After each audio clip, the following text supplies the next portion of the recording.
What's going on, everybody? Kenny Bomber's in the building, and in the last video I said if we could get at least 500 likes we'd go back and break down every tower ending in Mortal Kombat 1, and you guys almost doubled that. So over the next few weeks we will be doing exactly that to see if we can figure out where these characters are going in the story expansion. But in the comment section of that last video, I kept seeing the same question pop up. Who is going to be Noob Saibot in Liu Kang's new universe? Along with that question, I kept seeing the same name pop up over and over and over again. So we gotta talk about it. But first, let me know in the comment section who you think Noob Saibot should be in Liu Kang's new universe, but don't forget to smash that subscribe button if you don't want to miss any updates on Mortal Kombat 1. Now let's get into it.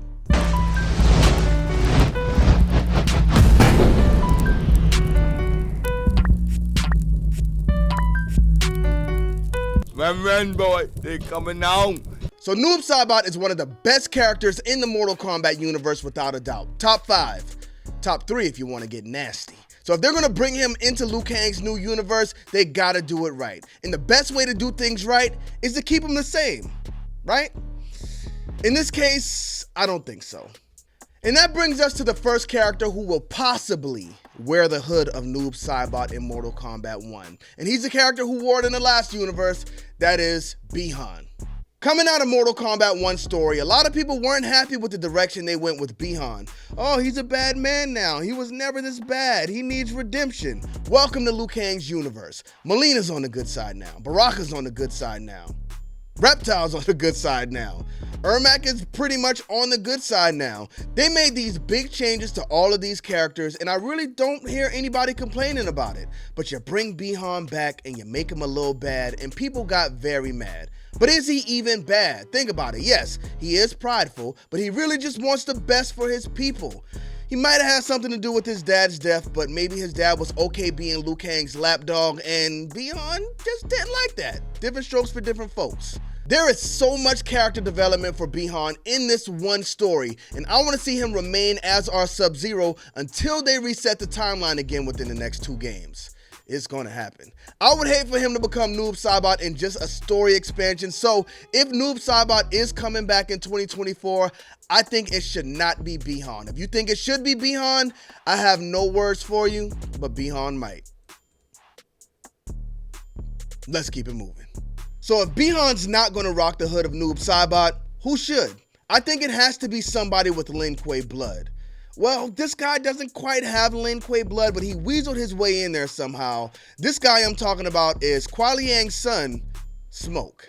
The problem with Smoke is he just doesn't have it in him. Not in this universe. 2 timelines ago, he did team up with Noob Saibot when they merged those 2 characters together to become Noob Smoke. But in this timeline, I just think he's too soft. He doesn't even have that darkness in him to bring Noob Saibot out of him.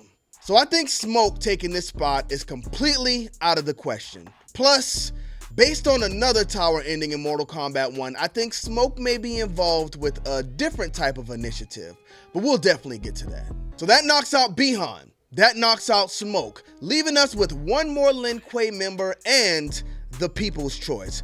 You guys always bring this name up. Anytime we talk about Noob Saibot on this channel, a lot of you guys seem to think this boy will be Noob Saibot, and that is Hanzo Hasashi, and if you ask me, I just don't think this is possible.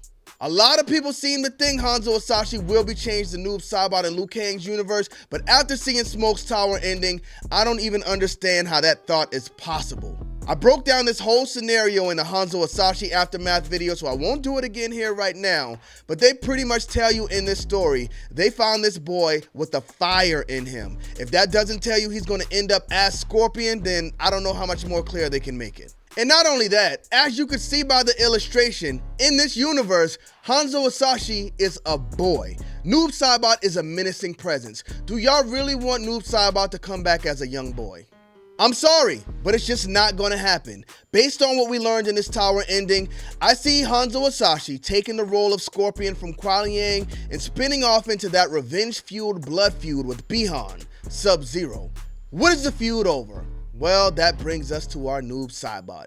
So this could play out in a few different ways. Worst case scenario, Bi-Han dies and he becomes Noob Saibot. But if that does happen, who's gonna be our new Sub-Zero? Does Kuai Liang decide since Bihan's dead, he's the only man who can lead the Lin Kuei down this path his father wanted it to go down? I mean, sure, that puts Kuai Liang back in the shoes of Sub-Zero, but he was born with the supernatural fire ability where Bihan was born with the ice ability, so Kuai Liang can't be our Sub-Zero in this timeline. Which leads me to my final conclusion.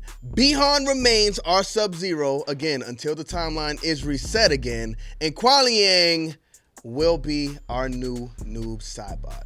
I mean, when you line everything up, it only makes sense. They already confirmed Hanzo Hasashi has that fire in him. In order for him to take up this Scorpion mantle, Kuai Liang has to go. Look at the previous timeline. Harumi, Kuai Liang's wife, was killed along with Hanzo Hasashi. So if things are going to repeat themselves, Harumi's going to be killed again, and this time her husband is Kuai Liang. Kuai Liang will go down.